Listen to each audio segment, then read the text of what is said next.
지금으로부터 18년 전인 2004년 보스턴의 부동산 업자인 프랭크 맥코트는 팍스 채널을 가진 뉴스 코퍼레이션으로부터 다저스를 3억 7천만 달러에 사들입니다. 맥코트는 인수금액의 대부분을 대출금과 지불 유예로 충당하는데요. 잔금을 마련하지 못해 뉴스 코퍼레이션에게 보스턴의 주차장 부지를 현물로 주기도 했습니다. 맥코트의 원대한 꿈은 다저 스타디움의 넓은 주차장과 그 근교의 땅을 활용해 새로운 풋볼 스타디움을 짓는 것이었는데요. 실제로 캔자시티는 캔자시티 로열스의 카우프만 스타디움과 캔자시티 칩스의 에로헤드 스타디움이 나란히 위치하며 주차장을 공유하고 있고, 신시내티 레즈의 그레이트 아메리칸 볼파크와 신시내티 벵갈스의 폴 브라운 스타디움, 피츠버그 파이러츠의 PNC 파크와 피츠버그 스틸러스의 하인즈 필드도 도보 10분 거리에 위치하고 있습니다. 그러나 맥코트의 계획은 무산됐고 결국 우리 돈으로 6조에 해당되는 50억 달러의 건축 비용이 들어간 세계에서 가장 비싼 스포츠 경기장이자 램스와 차저스의 홈구장인 소파이 스타디움은 다른 곳에 지어지게 됩니다. 그럼에도 맥코트는 구단 매입 8년 후인 2012년 5월 다저스를 20억 달러에 팔게 됨으로써 16억 달러가 넘는 차익을 남기게 됩니다. 머니볼을 감명 깊게 읽은 맥코트는 빌리빈을 데려오려고 했던 존 헨리처럼 빌리빈의 오른팔을 단장에 임명합니다. 영화 머니볼에는 피터 브랜드로 나오는 폴 디포데스타였습니다. 2004년 디포데스타는 다저스를 8년 만에 포스트 시즌 진출로 이끕니다. 디포데스타는 제프 켄트와 3년 2,100만 달러, 데릭 로와 4년 3,600만 달러 계약을 맺는데요. 켄트는 2005년 팀 내 최고의 타자로 활약했고, 데릭 로 역시 4년 동안 850이닝을 던지고 승리 기여도 13.1을 기록함으로써 성공적인 계약이 됩니다. 하지만 다저스는 2005년 91패로 뒷걸음질 칩니다. 그러자 반 디포데스타 세력이 결집하는데요. 이들은 로드카 트레이드를 빌미로 디포데스타를 자리에서 끌어내리게 됩니다. 그러나 브래드 페니를 얻고 러셀 마틴의 길을 터준 로드카 트레이드는 결과적으로 성공적인 트레이드였습니다. 이에 맥코트는 두 번째 단장을 임명하는데요. 샌프란시스코 자이언츠의 부단장이었던 네드 콜레티를 데려오게 됩니다. 콜레티 부임 첫 해인 2006년 샌디에고와 나란히 88승을 했지만 상대 전적에서 밀려 와일드카드 팀이 된 다저스는 디비전 시리즈에서 매치에게 3연패를 당하는데요. 콜레티는 맥코트 구단주로부터 돈을 써도 좋다는 허락을 받습니다. 이에 콜레티는 그 후 2년간 3명의 대형 FA를 영입하는데요. 콜레티가 맺은 3건의 계약은 앤드류 존스와 2년 3,670만 달러, 제이슨 슈미트와 3년 4,700만 달러, 후안 피에르와 5년 4,400만 달러였습니다. 네, 다저스가 이 3건의 계약을 통해 얻은 승리기여도 합계는 마이너스 0.1이었습니다. 콜레티는 이미지를 제대로 구기게 되는데요. 하지만 콜레티가 위기에 놓일 때마다 절묘한 일이 일어납니다. 2007년 7월 매닐 아미레스 영입은 다저스에게는 초대박 트레이드였으며 2012년 5월 구단주가 교체됨으로써 돈을 신나게 쓸 수 있게 된 콜레티는 앤드류 프리드먼에게 자리를 내주기 직전 야시엘 푸이그와 7년 4,200만 달러, 류현진과 6년 3,600만 달러, 잭 그레인키와 6년 1억 4,700만 달러 계약으로 다저스에게 큰 도움을 주게 됩니다. 다시 콜레티의 부임 초기로 돌아가서 3명의 FA 중 기대가 가장 컸던 선수는 2003년 사이영 2위와 2004년 4위를 한 제이슨 슈미트였습니다. 라이벌 팀의 에이스를 빼내왔다는 점에서 슈미트 영입은 기대가 더 컸는데요. 하지만 슈미트는 계약 기간 3년 동안 10경기에 나서 3승 6패, 6.02를 기록하는 최악의 영입 실패 사례로 기록됩니다. 키 196cm의 좋은 신체 조건을 가진 슈미트는 고등학교 때 농구와 풋볼을 열심히 하고 야구는 주력 종목이 아니었는데요. 그럼에도 졸업반 때는 7이닝 노히터를 하면서 21개의 아웃카운트 중 20개를 삼진으로 잡아내기도 했습니다. 1991년 드래프트에서 슈미트는 2라운드 선수로 분류됩니다. 하지만 애리조나 대학에 진학할 것으로 예상돼 지명 순위가 크게 밀리는데요. 이에 1990년 전체 1순위로 치퍼 존스를 뽑았던 애틀란타는 1991년 8라운드에서 슈미트를 지명하고 유니폼을 입히는 데 성공합니다. 당시 애틀란타는 윈나우 팀이었고 이에 유망주를 주고 즉시 전력을 받는 트레이드를 계속하고 있었는데요. 14년 연속 지구 우승을 하는 동안 오달리스 페레스를 주고 게리 셰필드, 애덤 웨인라이트를 주고 제이디 드루를 받는 등 유망주 손실을 두려워하지 않았던 애틀란타는 1996년 8월 BA 11위까지 오른 슈미트를 내주고 피츠버그에서 데니 네이글을 데려오게 됩니다.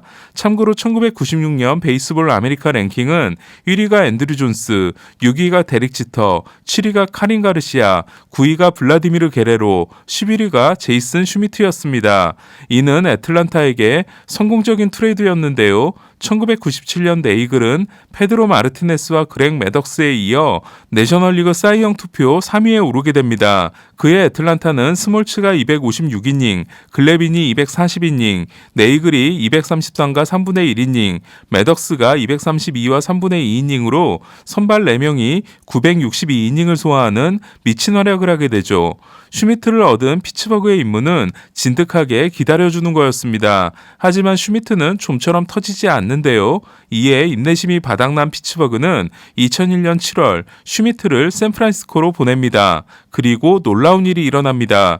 피츠버그에서 6승 6패 4.61이었던 슈미트는 11경기에서 7승 1패 3.39를 기록하며 심상치 않은 모습을 보여주더니 2002년 186과 3분의 1이닝 13승 8패 3.45, 2003년 207과 3분의 2이닝 17승 5패 2.34, 2004년 225이닝 18승 7패 3.20을 기록하는 황금의 3년을 보내게 됩니다.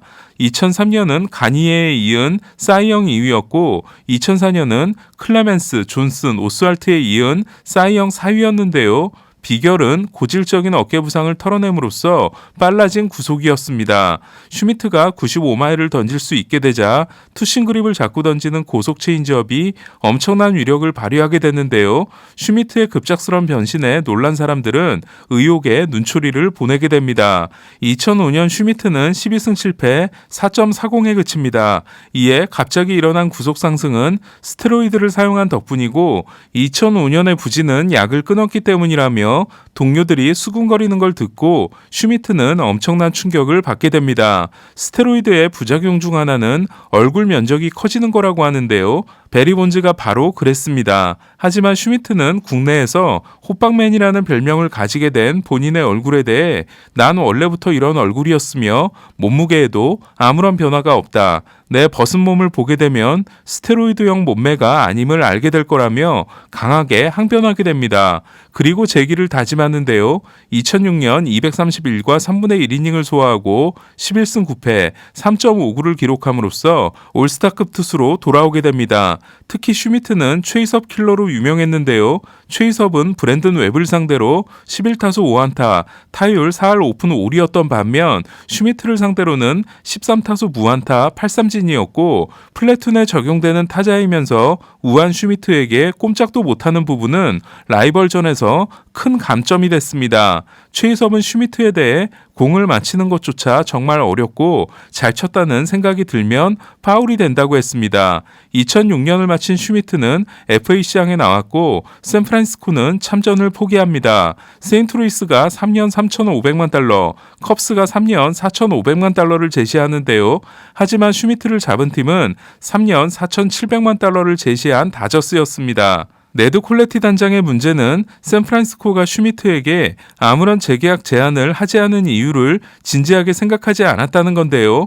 슈미트는 더스티 베이커 감독과 그에 못지않게 혹사로 유명한 펠리페 알로 감독 밑에서 언제나 많은 공을 던졌습니다.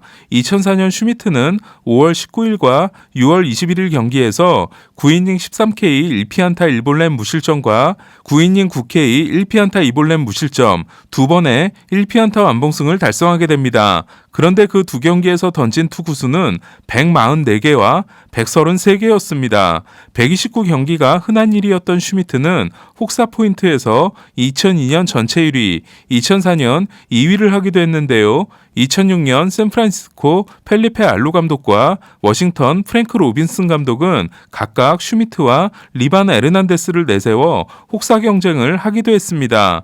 무엇보다도 슈미트와의 계약이 위험했던 이유는 그가 34세 시즌을 시작하는 투수였기 때문인데요. 슈자랄, 샌프란시스코의 우려는 결국 현실이 됩니다. 샌프란시스코 이적 후 잘 버텨왔던 어깨가 말썽을 부리기 시작한 거였는데요. 2007년 슈미트는 3경기 만에 어깨 부상을 당하게 됩니다. 2달 만에 돌아온 슈미트는 복귀전에서 6이닝 1피안타 무실점을 기록합니다. 하지만 다음 2경기를 망친 슈미트는 류현진이 받았던 어깨 관절하순 수술을 받고 2008년까지 날리게 됩니다. 2009년 7월 슈미트는 꼬박 2년 만에 복귀하지만 4경기 만에 어깨 부상이 재발합니다. 사실 관절하순 수술 후 류현진과 같은 퍼포먼스를 선보인 선수는 극히 드문 경우라 할 수 있습니다. 이에 샌프란시스코에서 5년 동안 총 2,900만 달러를 받고 162경기 78승 37패 3.36을 기록했던 슈미트는 4,700만 달러를 받은 다저스에서 3년 동안 10경기 3승 6패 6.02에 그치고 맙니다. 그리고 은퇴를 하게 됩니다. 슈미트의 부재를 막아준 선수는 2008년 3년 3,530만 달러로 영입한 구로다 히로키였는데요.